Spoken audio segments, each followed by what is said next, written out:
We have a first look at the brand new Xbox UI. Ubisoft announces just how big Assassin's Creed is, as well as what they're planning to do with the pricing structure for their games.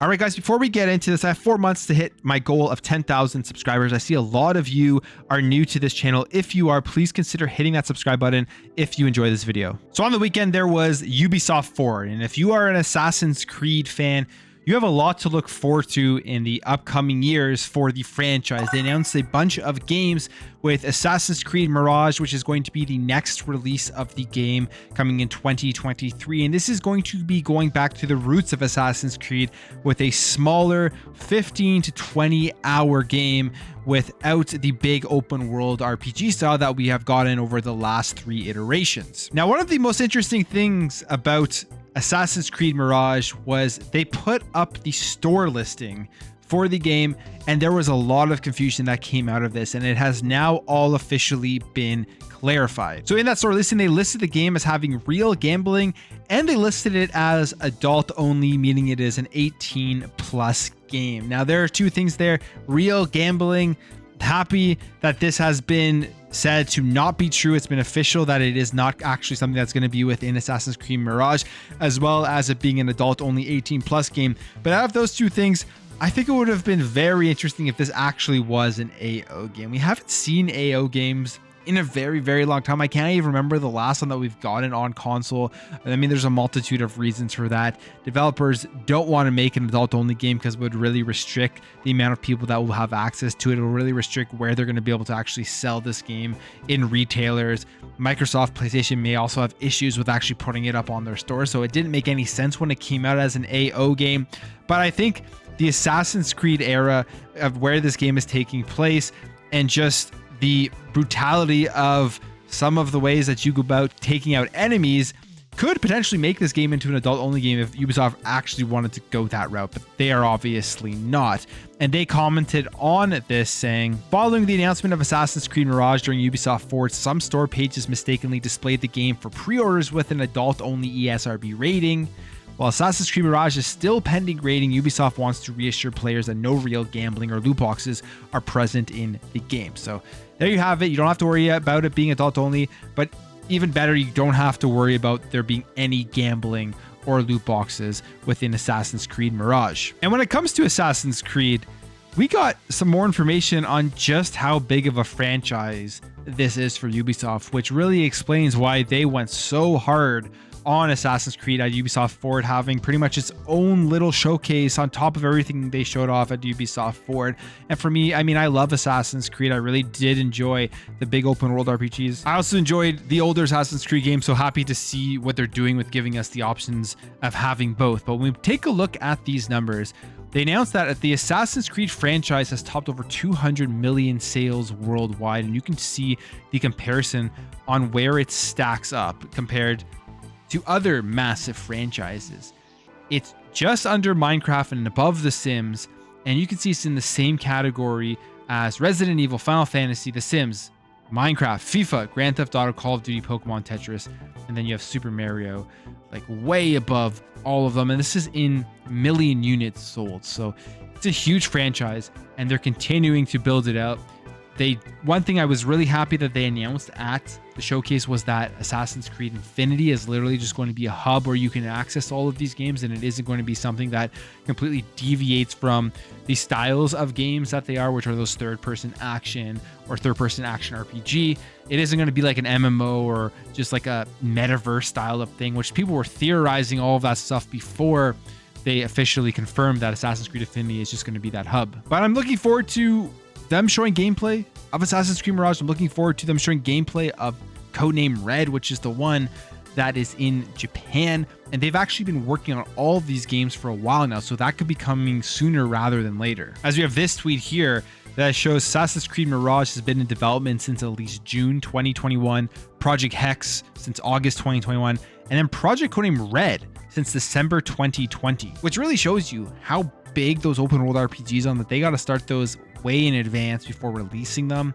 compared to Assassin's Creed Mirage, which started in June of 2021, been working on it for a year, and then we're going to be getting it in 2023, meaning that it only took them about 2 years to develop and then release this game, whereas Project Codename Red, we're probably not going to get till about 2024, which means it's a 4 or 5 year development lifecycle depending on when it releases. All right, sticking on the topic of Ubisoft, we got some more information on how they are going to be pricing their games. As we know, this generation, it has been the generation where the price of games have gone up, and we haven't seen a price increase in a very long time. It's really been stuck at that $60, I believe, the Xbox 360, the Xbox One, and at the beginning of this generation. And now we're seeing the price go up to $70. Really kicked off here with Sony raising their first party games to $70 and then charging an extra $10 to get that next generation upgrade for your PS4 games, for the first party games, which was something that on Xbox you got for absolutely free with smart delivery. It just knows which console you're playing on, a feature that when they announced it, people thought, hey, this was just kind of a marketing thing. But obviously we've seen that smart delivery is not a marketing thing. It's really benefited gamers on Xbox. We've seen EA raise their prices, all of their sports games and everything. If you want to get the next generation version or the version that has both copies or whatever, it's an extra $10. We've seen Activision Blizzard do it with Call of Duty. So we'll see if that translates over when they come over to Xbox, because you know Xbox hasn't taken that step forward. I have a feeling they'll probably just keep it the same because people are buying it, so why would you reduce it? But it'd be great if they did go ahead and reduce it. We've seen Square Enix do it and other companies raise the prices of their games, and now Ubisoft seems to be jumping on that bandwagon. Now this has been confirmed specifically with the price of Skull and Bones, which is coming up in November.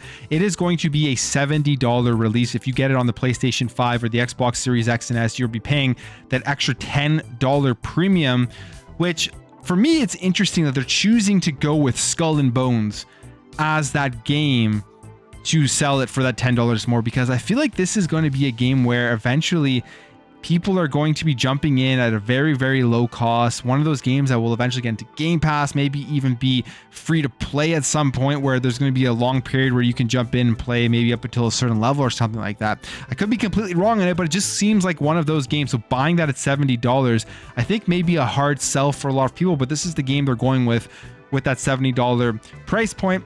But they also confirmed that they're going to be flexible on their prices. Not everything is going to be $70, which I do like to see, because you have some companies out here that try to sell games way more expensive than what they're actually worth with the amount of hours and content within that game. And one of those games that is going to be priced at the lower cost is going to be the upcoming Assassin's Creed Mirage, which is going to be at the $50 price point on PS5 and the Xbox Series X. Specifically, Yves Guillemot told Axios that some of the games will come at the same price as the competition. The big AAA games will come at $70. And when we think about Xbox's stance on this, because right now the industry, it has changed in terms of the pricing, and Xbox has been at the forefront of trying to not let that happen, because they're trying to give you the value with Game Pass, the ecosystem, all that type of stuff. They haven't increased the prices of their first party games. Like Starfield's going to come out, I'm assuming is going to be the $60. Redfall is going to be $60. They aren't going to go up that $10 if you want to buy it full price. Even a game like Forza Horizon 5, which is an extremely high quality game with almost unlimited time you can play through that, and it just sold for the regular $60 price tag. Then you saw PlayStation come out, which I think really started to kick it off with the increase of the $10 on their games, and EA and Activision, like I said. But Phil Spencer says this to La Vanguardia, saying, gaming can be an expensive hobby, and I see certain platforms going to, in the US, pricing $70 for games. The consoles are $500 in US pricing, and I think that's a heavy investment for people who aren't every day playing video games, kind of the more casual player or a family that's balancing many things. Insinuating that, hey, he doesn't see them increasing the prices. He knows that they are expensive, and it would go against their entire strategy, but we will see. Maybe that will change. Maybe they're going to get some more analytics. Maybe they're going to have some more information that is telling them that they eventually will have to start selling their first party games at $70. I will be very surprised, but we'll wait and see if that happens. So we got our first video preview here of the new Xbox dashboard, and I'm sure a lot of people who have access to it right now have been jumping in and playing around with it, but you can see here, this is what it looks like. There is a pretty significant change if you compare it to what is out there right now with the Xbox dashboard. Right now in the Xbox dashboard, you go down, there's like the headings on the side, and you can go through them. On the left side, scroll through them, and you get like your Game Pass, your games, your community posts, all that type of stuff. And they've kind of gone away from that, but also stayed similar into the verticality of it, where now there's just tiles spread out through the entire screen. It seems like there's more stuff on the screen itself. You have a search button up there. You also have a settings button. And then there's just more curated stuff as you go down through the Xbox UI. My opinion, looking through this, it definitely has potential. It looks sort of crowded. We've seen a lot of like just random fan dashboard UI concepts that I think look better than what they're going for here. But obviously it's not always realistic to be able to implement those fan UIs, and there may be a lot of things that make it very difficult in terms of the design, in terms of what they've already built out, and just kind of trying to slowly build on top of that so they don't have to build everything from the ground up. But we're taking a look at this stuff, and I mean, it looks okay. We'll see how it runs when it is out to everybody. One of the things that is most important is the speed of the Xbox UI. Right now, it is pretty fast in my opinion. You can rifle through your Xbox Series X and S, get to where you want, and not be really held up by any sort of lag. Overall, I would say generally this looks very similar to what we have, but it's more just kind of having everything curated to you personally, the games that you are currently playing, the games that they think you're going to like to play, similar to the games that you've been playing on Game Pass or within your library. And that, I think, could be something that is actually very good if they're able to really see the types of games that you're playing and the games that you like, and then dive into Game Pass and suggest games that you would have never seen because they're more obscure, they're not being promoted or marketed at the top of the Game Pass banner or on the first page of Game Pass. I think that would be a great way to open this up to get more eyes on indie games, on games that people just haven't really heard about or checked out yet within the service. But that's it for me, guys. Let me know what you think about the new Xbox UI. Do you like where they're going with it? What do you want to see change? Would you rather see a completely different look? And what are your thoughts about Ubisoft and increasing the price of their games? If you enjoyed this video, make sure to hit that thumbs up button. If you're new here and you liked what you saw, consider hitting that subscribe button. Thank you all for watching. Thank you for your support, and I'll catch you in the next video.